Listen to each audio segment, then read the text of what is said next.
Je me suis éveillée avant l'aube au léger frémissement de gestes, les femmes un bas se préparaient déjà pour le rituel principal de la journée. Dans la pénombre d'une hutte dont les parois étaient doublées d'une mince couche de bouse de vache séchée, des bols en argile remplis d'une pâte dense d'otjaise luisaient doucement. Ces mélanges d'ocre rouge, d'huile de marula, de résines odorantes et d'herbes médicinales reposaient sur une table basse tressée. Autour, les mères imbas et les jeunes filles étaient rassemblées, et moi, déposant délicatement mon trépied, je me suis assis à leur côté. Minu, âgé de 20 ans, souleva avec précaution 500 grammes d'argile fraîchement broyée dans ses pommes.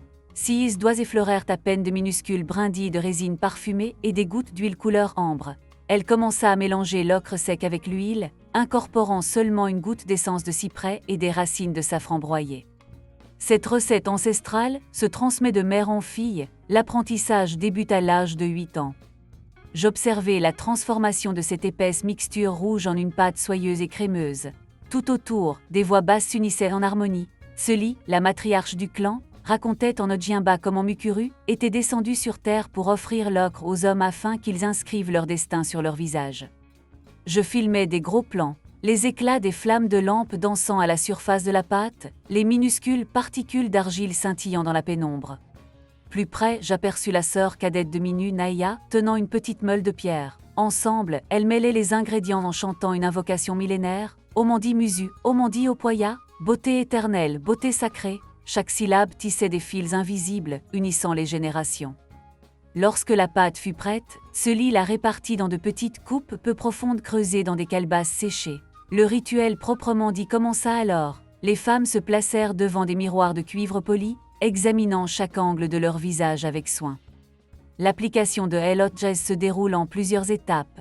La première couche, un voile délicat glisse sur le front, les joues et le nez, tel un fond de teint soyeux et un écran solaire indispensable. La deuxième couche, plus riche en huile, sculpte les pommettes et le menton, accentuant subtilement les contours.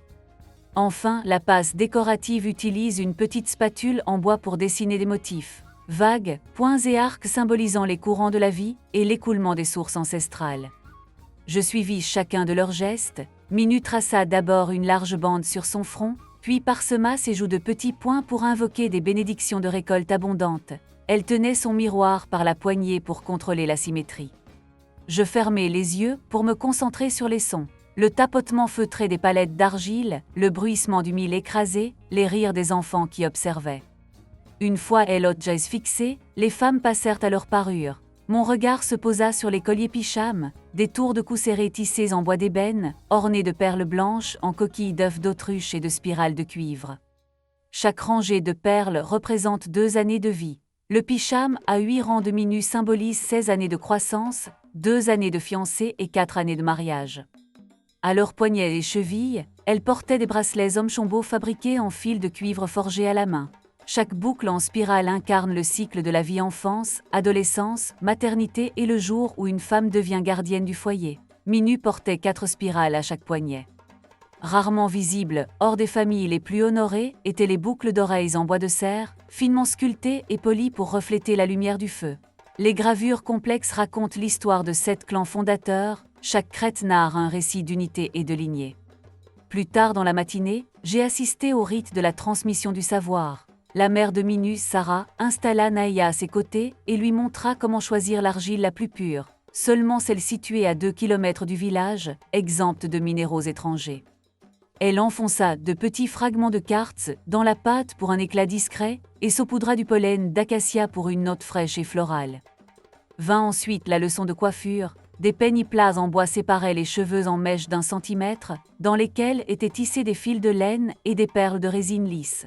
Ces tissages complexes pouvaient durer jusqu'à 6 heures, transformant chaque tête en une sculpture vivante de très élégante.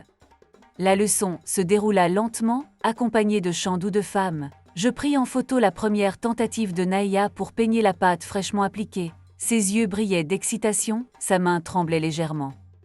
Vers midi, un minibus touristique entra dans le village. Un groupe de blogueurs chaussés de baskets de marque et armés des derniers smartphones attendait un spectacle authentique. Ils commencèrent à photographier chaque détail, des tatouages sur les mains aux fines fissures de la pâte d'Otjaise. Seli, voyant cela, se plaça entre les femmes et le guide. « Nous n'avons pas besoin de vos likes. Notre rituel n'est pas du contenu, c'est la vie que nous portons en nous. Elle menaça de briser leurs appareils s'ils refusaient de respecter les limites. Les blogueurs reculèrent, le guide bredouilla des excuses. Les jeunes femmes, le visage à demi enduit d'ocre, restèrent résolues. Au coucher du soleil, les femmes se rassemblèrent à la lisière du hameau pour le point culminant de la cérémonie. Autour d'un puits ancestral, elles formèrent un cercle, épaule contre épaule, chacune tenant une coupe d'otjaise. Les tambours résonnèrent lents et réguliers, tandis qu'elles dansaient à l'unisson en plongeant leurs coupelles dans l'eau fraîche de la source. Vu du ciel par un drone, le cercle d'ocre rouge au milieu de l'immense désert ressemblait à une blessure vivante dans la peau de la terre. Chaque goutte d'otjaise se mêlant à l'eau cristalline symbolisait l'union du sang et de la terre. Lorsque la cérémonie prit fin, les femmes se retirèrent en silence, essuyant d'un geste doux les traits d'argile sur leurs mains et leurs visages, comme si elles effaçaient une dernière fois. Je m'approchai de Minu et lui demandai « Que signifie cette journée pour toi ?» Elle croisa mon regard et répondit doucement « El Otjae est notre mémoire, chaque femme inscrit sur son visage ce qui ne doit jamais être oublié. » Je souris, comprenant que j'étais devenue partie intégrante de leur récit. Dans cette pâte rouge résidait non seulement une protection solaire, mais des siècles de sagesse transmis de main en main. À la lumière de la pleine lune, je rangeai mon matériel photo tandis que les femmes se pressaient autour de moi. Sully me confia un petit sachet d'otjae séché, et Minu tressa un bracelet de fils teinté d'ocre.